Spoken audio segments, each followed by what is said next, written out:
Hi friends, welcome to my YouTube channel Daily News Editorial. In this channel, we regularly cover editorial news section of the Hindu page.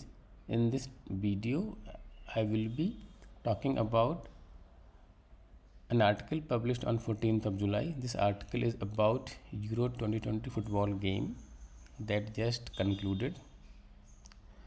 Listening to the article gives you chance to understand author's opinion, plus it also imparts you with the current happenings around the world.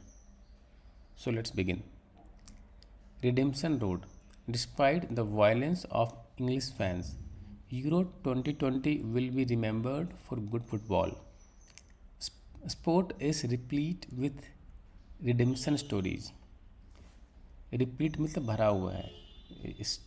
Sport is replete with redemption, मतलब कि पहले कुछ हुआ उससे आप redeem कर रहे हो. आप उससे मतलब कि अपने रिडीम मतलब कि पहले कुछ चीज़ों से या तो एक तो बोलते हैं कि रिडीम, जिससे अगर रिवॉर्ड पॉइंट रिडीम करते हैं आप आपके क्रेडिट कार्ड में, तो रिडीम करना you have earn something and you are redeem redeeming itself. Teams wrestling with their pasts before swimming towards the light make for compelling plotlines. But for giant footballing countries, success following failure is more of a sequence and less of a narrative. This millennium, Germany and France have plumbed the depth before rising to become world champions. But Italy's redemption story at Wembley on Sunday, a penalty shootout victory over England to secure only its second ever European championship, should not be seen through such a reductionist lens.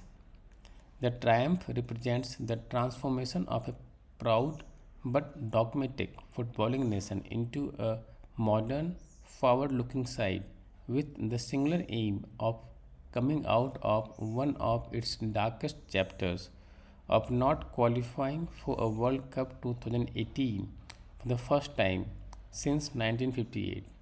In the process, Roberto Mancini's outfit also cleared the fog that had settled over international football, built around the midfield abilities of Jorginho, Marco Verratti, and Lorenzo Insigne, and the pace and drive of Federico Chiesa and Leonardo Spinazzola. Italy played with Italy played with verve.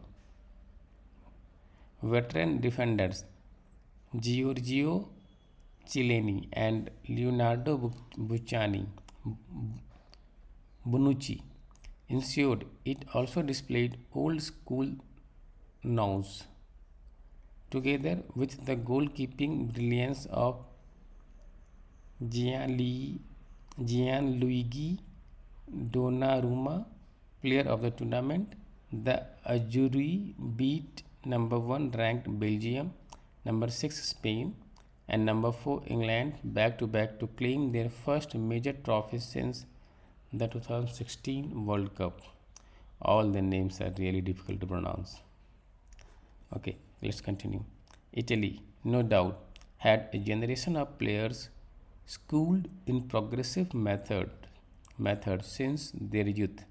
But Mancini's tactical acumen stood out. The 56-year-old's handling of the loss of key personnel was smart, as was his role in shaping Italy's response after England went a goal ahead and threatened to end its own trophy drought of 55 years. In contrast, Germany suffered under outgoing coach Joachim Law's defunct ideas, while a complacent France blew a 3-1 lead against Switzerland and crashed out. Luis Enrique's Spain, though impressed, despite falling to Italy over penalties in the last four. Barcelona's Pedri proved a gem, and the 18-year-old midfielder was duly named the young player of the tournament. Cristiano Ronaldo won the Golden Boot, 5 goal, 1 assist, but was far from the driving force he usually is for Portugal. In 2016 winner Denmark by reaching the semi-final despite the traumatic exit of Christian Eriksen showcased its collective spirit.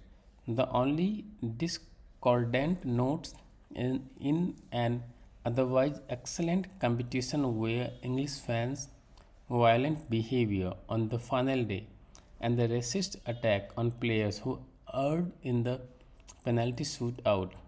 But in the long run, Euro 2020 will be remembered for restoring Italian football, reinvigorating international football, and proving mildly therapeutic to fans worldwide amongst an unending, exhausting pandemic. Thank you very much.